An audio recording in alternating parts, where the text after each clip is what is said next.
अब हम इसमें समझेंगे ऊष्माशोषी ऊष्माक्षेपी अभिक्रिया के लिए ये ग्राफ कैसा होगा। ठीक है, अगर हम बात करें ऊष्माक्षेपी और ऊष्माशोषी अभिक्रिया की, तब हम इसको कैसे देखेंगे वो देखिए। ठीक है, चलिए तो अब देखते हैं बच्चों, यहाँ पे मैं दो ग्राफ बना रही हूँ, देखिएगा ध्यान से। नंबर 1, सबसे पहले नंबर 1 इस तरह से, ठीक है, ठीक है, यहाँ पे ये है हमारी ऊर्जा, ऊर्जा, ठीक है, तो ये है अभिक्रिया निर्देशांक, अभिक्रिया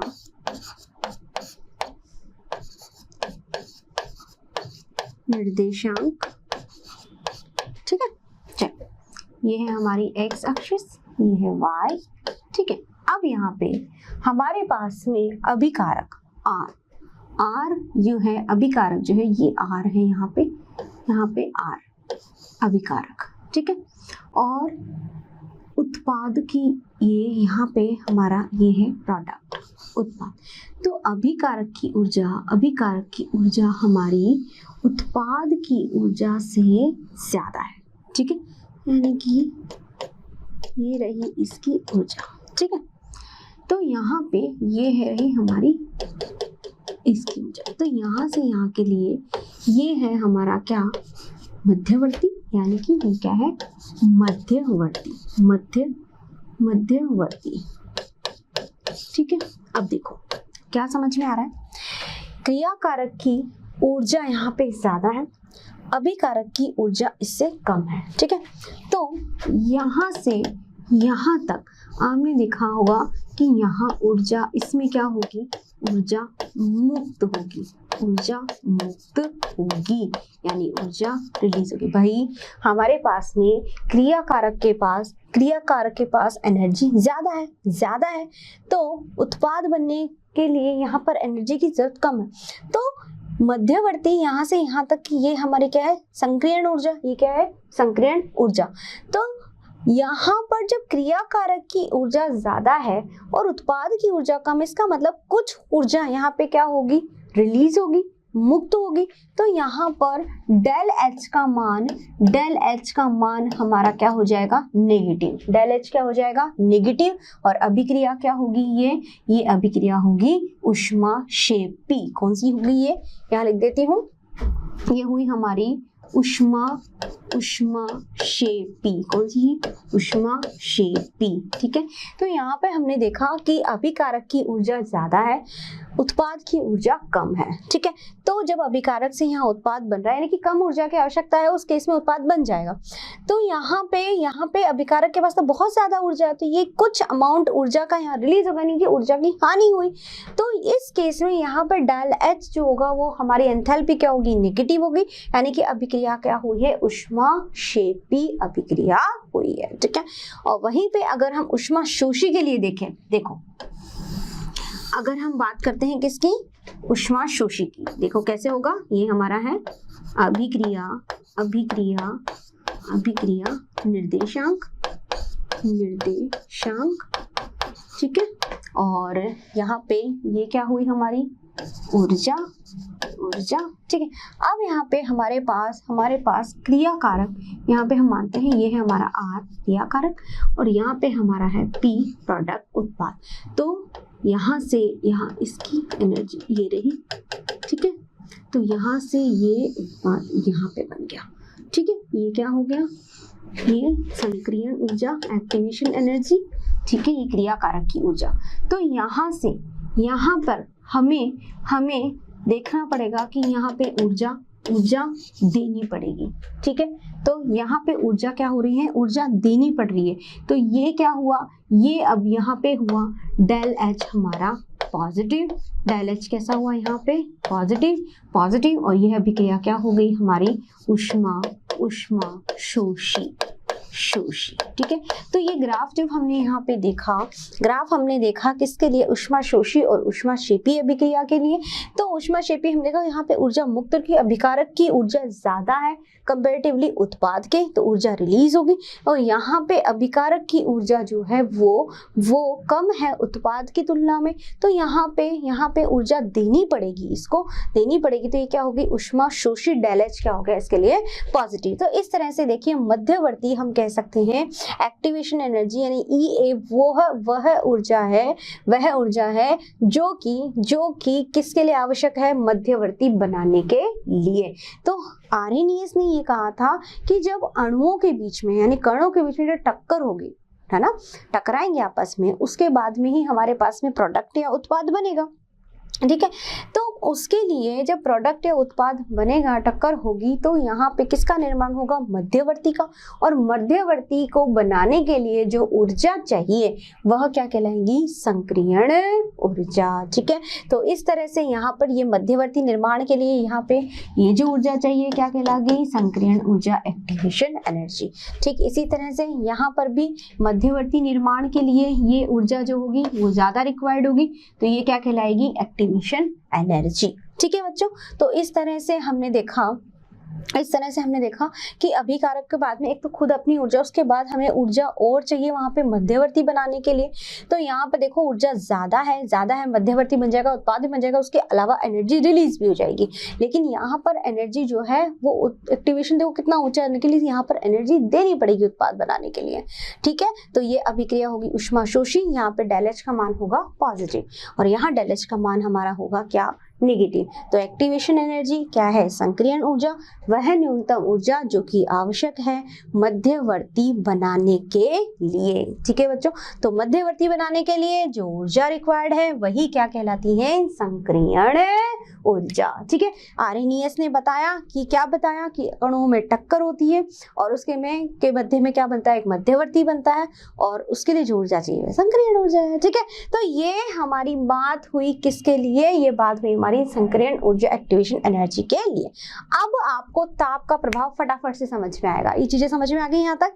चलिए अब हम पढ़ेंगे क्या, अब हम पढ़ेंगे बच्चों ताप का प्रभाव, यानी संक्रियण ऊर्जा समझ ली। अब अभिक्रिया के वेग की हम करेंगे ताप पर निर्भरता, यानी किस तरह से यह ताप पर निर्भर करता है अभिक्रिया का वेग, उसको हम समझेंगे। ठीक है, तो बच्चों ताप का प्रभाव समझने के लिए हम लेते हैं एक अभिक्रिया। कैसे, हम अभिक्रिया लेते हैं N2O5 का वियोजन। ठीक है, मान लीजिए ये है N2O5 का अगर वियोजन करें, N2O5 का वियोजन तो हमारे पास क्या बनता है, यानी कि N2O5 उसका वियोजन करने पे होगा NO2 प्लस O2। ठीक है, इस तरह से हमें अभिक्रिया मिलेगी। अब देखो इस अभिक्रिया को अगर 0 डिग्री सेंटीग्रेड सेल्सियस पर किया जाए तो यह होती है कितनी, 10 दिन लेती है। अभिक्रिया पूर्ण होने में कितना समय लगता है, 10 दिन का समय लगता है अगर 0 डिग्री सेल्सियस पे इसको किया जाए। और वहीं पर अगर हमने इसका ताप बढ़ा करके कर दिया 25 डिग्री सेल्सियस, तब उस केस में यह अभिक्रिया हो जाएगी सिर्फ 5 दिन में। कितने दिन में कंप्लीट हो जाएगी, 5 दिन में। ठीक है, अगर हमने बढ़ा दिया 50 डिग्री तब अभिक्रिया हो जाएगी मात्र 12 मिनट में। ठीक है, इसका मतलब जब हम ताप बढ़ा रहे हैं तो अभिक्रिया का वेग प्रभावित हो रहा है, यानी कि अभिक्रिया का वेग जो है वो क्या हो रहा है, बढ़ रहा है। कैसे, देखो मान लीजिए कोई अभिक्रिया, इसको छोड़ो, मान लीजिए कोई अभिक्रिया है ए कोई अभिक्रिया है और उससे बन रहा है हमारा उत्पाद B। ठीक है, जब हमने ताप हमने कितना किया, हमने किया 0 से 10, कितना ले आए, 10 डिग्री। ठीक है, तो अभिक्रिया का जो हमें वेग मिला वो कितना मिला, वो हमें मिला, जब हमने 0 से 10 डिग्री सेंटीग्रेड यहाँ पे सेल्सियस किया ताप, तो हमें क्या मिला, हमें जो मिला वो मिला अभिक्रिया का वेग देन मोल पर लीटर सेकेंड। ठीक है, मोल पर लीटर सेकेंड। अब इसको अगर हमने कर दिया 20 डिग्री, कितना कर दिया, 20 डिग्री, फिर हमें मिला कितना, 20, यानी डबल, 20 मोल पर लीटर सेकेंड। ठीक है, फिर हमने अगर इसको किया कितना, हमने इसको और 10 डिग्री यानी 30 डिग्री, तो क्या मिला, इसका दुगना यानी कि 40 मोल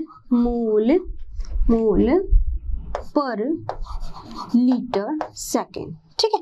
अगेन फिर हमने इसको 40 डिग्री किया, तब हमारे पास में क्या मिला, हमें मिलता है 80 मोल पर लीटर सेकंड।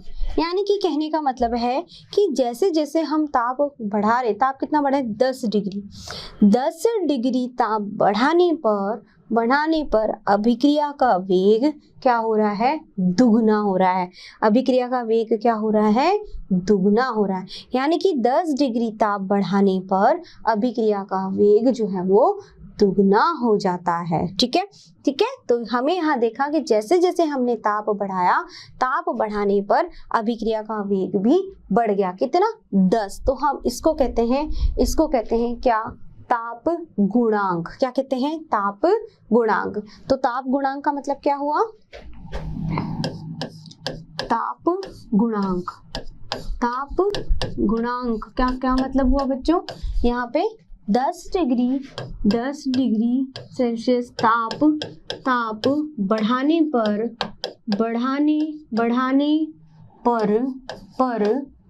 अभिक्रिया का वेग अभिक्रिया का वेग दुगना हो जाता है। वेग दुगना हो जाता है। ठीक है, इसको कैसे प्रदर्शित करेंगे, तो अब हम इसे कैसे लिखेंगे, कैसे प्रदर्शित करेंगे, इस तरह से। क्या हुआ हमारा यहाँ पर के डिग्री सेंटीग्रेड प्लस इसको कर दिया जाए 10 डिग्री बढ़ा दिया जाए, तो हमारा जो यहाँ पे डिग्री सेंटीग्रेड पहले ये था, हमने 10 बढ़ा दिया तो दर क्या हो गई इसकी, दुगनी। दर क्या हो गई, दुगनी।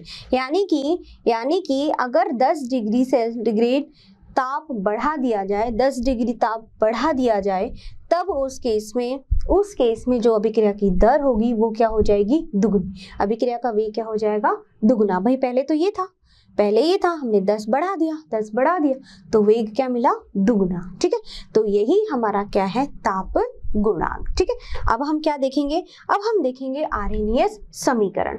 आर्हेनियस समीकरण क्या है, आर्हेनियस समीकरण बताता है ताप का वेग स्थिरांक के साथ संबंध। ठीक है, अब हम बात करेंगे किसकी, आर्हेनियस समीकरण की। हम बात करेंगे आर्हेनियस समीकरण की। आर्हेनियस समीकरण क्या है, आर्हेनियस समीकरण जो है यह संबंध बताता है, या हम कह सकते हैं यह ताप व दर स्थिरांक के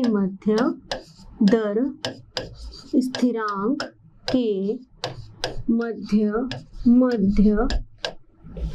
संबंध को बताता है। क्या बताता है, इस संबंध के बारे में देखिए, बताता है ना, क्या बताता है, K बराबर AE minus EA upon RT। ठीक है, ये है आर्हेनियस समीकरण। और इस आर्हेनियस समीकरण में क्या बताया, आर्हेनियस एक साइंटिस्ट थे जिन्होंने ये कहा कि जो मैंने अभी आपको बताया कि कणों के मध्य में टक्कर होती है, मध्यवर्ती बनता है, उसके बाद उत्पाद बनता है। ठीक है, तो उन्होंने इसके ताप के प्रभाव को भी समझाया। ताप के प्रभाव और दर स्थिरांक के मध्य उन्होंने एक संबंध स्थापित किया जिसे कहते हैं आर्हेनियस समीकरण, जिसकी इक्वेशन बनती है K बराबर AE minus EA upon RT। अब यहाँ पर क्या है ये हम देख लेते हैं। देखो A करा है, यहाँ पर A है हमारा, यहाँ पर क्या है, ये है आर्हेनियस स्थिरांक। आर्हेनियस स्थिरांक।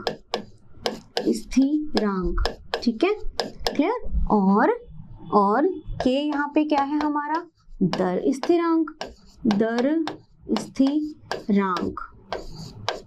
ठीक है, और EA हमें पता है, जो हमें पढ़ी अभी संक्रियण ऊर्जा, इसीलिए मैंने आपको इसको पहले बताया था। ठीक है, संक्रियण ऊर्जा।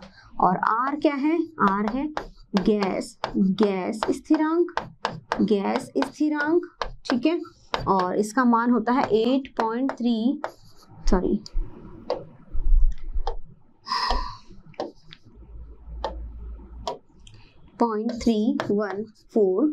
जूल पर किलो मोल। ठीक है, और T यहाँ पर क्या है, ताप है, जो कि किस में रहता है, केल्विन में, केल्विन में।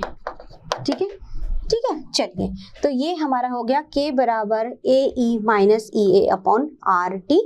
तो ये हमारा है आर्हेनियस समीकरण, और इस समीकरण में हम ताप और K के मध्य संबंध स्थापित होता है। ये वैल्यू हमें यहाँ पे दी हुई होती है, और इससे हम इजीली क्वेश्चन जो है वो सॉल्व कर सकते हैं। ठीक है बच्चों, तो ये बात हुई हमारी आर्हेनियस समीकरण, आर्हेनियस इक्वेशन की। आर्हेनियस इक्वेशन ने ये संबंध स्थापित किया और बताया कि K बराबर AE minus EA upon RT। ठीक है बच्चों, तो ये थी आज की हमारी सारी बातें। किसके बारे में, ये था हमारा ताप का प्रभाव, यानी कि ताप को जब 10 डिग्री सेंटीग्रेड बढ़ाया तो दर जो थी वो क्या हो गई, दुगनी हो गई। देखो ऐसा होता क्यों है, ऐसा इसलिए होता है, उसका रीजन ये है कि अणु के मध्य टक्कर हो रही है ना। तो जो अणु टक्कर कर रहे हैं, जिनकी ऊर्जा ज्यादा है, तो अब हमने क्या किया, जब ताप बढ़ाया तो और वो अणु और ज्यादा बढ़ गए, है ना भाई। कोई अभिक्रिया हो रही है, उस अभिक्रिया में जो अणु है अलग अलग, उन सबकी अलग अलग ऊर्जा है, और जिनकी सबसे ज्यादा ऊर्जा होगी वो आपस में फटाफट टक्कर करेंगे और उत्पाद बनाएंगे। अब ताप बढ़ाने पर क्या हुआ, ताप बढ़ाने पर ऐसे कण जिनकी ऊर्जा ज्यादा है उनकी संख्या और ज्यादा बढ़ जाएगी, है ना। टेम्परेचर बढ़ा रहे हैं, टेम्परेचर दे रहे हैं, तो ऐसे अणु, ऐसे कण और ज्यादा बढ़ जाएंगे, जिनके मध्य टक्कर होगी, तो हमें उत्पाद मिलेगा फटाफट से। तो कहने का मतलब है, इसलिए जो दर हो गई वो क्या हो गई, दुगनी हो गई। यानी कि 10 डिग्री ताप हमने बढ़ाया तो ताप बढ़ाने पर दर दुगनी हो गई। ठीक है, तो यह समझाया फिर आर्हेनियस समीकरण से, और समीकरण क्या बताता है, दर, स्थिरांक और ताप के मध्य संबंध को इसने स्थापित किया। ठीक है बच्चों, अच्छा तो बच्चों हमें पता है क्या कि ROR वेग बराबर क्या है हमारा K R, यानी क्रिया कारक जो है उसकी पावर n। इसका मतलब यहाँ पर यह किस पे निर्भर करता है, यानी कि ROR वेग किस पे निर्भर कर रहा है, K पर, किस पर, K पर। ठीक है, और K अगर दर स्थिरांक बढ़ेगा तो वेग भी बढ़ेगा। ठीक है, तो ये संबंध हमें किससे पता चला, इसमें यहाँ पर आर्हेनियस समीकरण से। ठीक है बच्चों, तो ये सारी बातें थी हमारे किसके बारे में, आर्हेनियस समीकरण के बारे में। तो आज का हमारा लेक्चर यहीं खत्म हुआ। आशा करती हूँ आपको बहुत अच्छे से समझ में आया होगा। जो भी मैंने आज आपको बताया और समझाया बहुत इजी था, ऐसा कुछ भी नहीं है इसमें टेंशन लेने वाला। ठीक है, तो आराम से पढ़िए, आराम से समझिए इसको, जो भी हमने पढ़ा, और फिर भी आपको लग रहा है तो आप मोशन लर्निंग ऐप डाउनलोड करिए और वहाँ से क्वेश्चंस और DPP ले लीजिए। ठीक है बच्चों, तो आज के लिए इतना ही। थैंक यू एवरीवन, धन्यवाद।